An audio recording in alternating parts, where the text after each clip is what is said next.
তাদের এখানে একটা অন্যায়ভাবে একটা অবৈধ প্রভাব বিস্তারের চেষ্টা করে। তো আমি তো সেটা হইতে দিতে পারি না।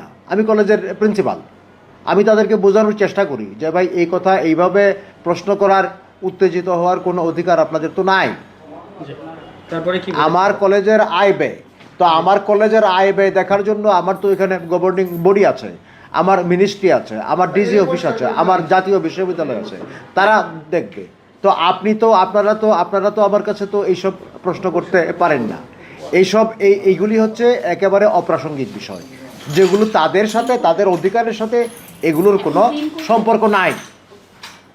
তারা যারাই আসলে কেউ তো গভর্নিং বডির সাথে তারা গভর্নিং বডির কেউ না, এবং তারা এখানে এই কলেজের সাথে তারা এখানে কোনোভাবেই যুক্ত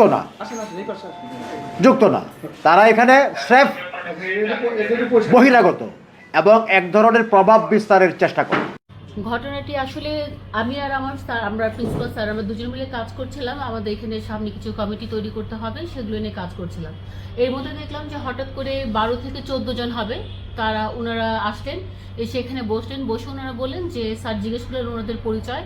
তখন তারা বললেন, একজন বললেন যে উনি আমাদের 14 আসনের যিনি ব্যারিস্টার আরমান স্যার আছেন, ওনার সরাসরি এজেন্ট হয়ে উনি কাজ করেছিলেন। আরেকজন বললেন উনি আমির, মিরপুর থানার উনি আমির।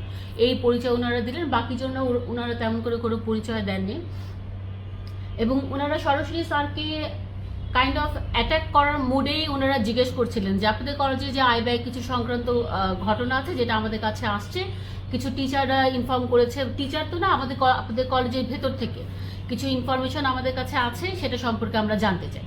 তখন স্যার শুধু এইটুকু বললেন যে এটা তো আমাদের কলেজের ইন্টারনাল ব্যাপার, এটা তো বাহির থেকে আপনারা তো আমাদেরকে কোয়েশ্চেন করতে পারেন না, আমাদের গভর্নিং বডি আছে এখানে, আমাদের কলেজের আমরা শিক্ষকরা আছি, বাহির থেকে এসে তো আপনি কোয়েশ্চেন করতে পারেন না।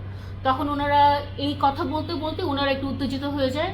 তারপর তো ঘটনা ঘটে তুলে নিয়ে গেছে, এটা আমি শুনতে পাচ্ছি, বাট এটা সম্পর্কে আমার কোনো ধারণা নেই।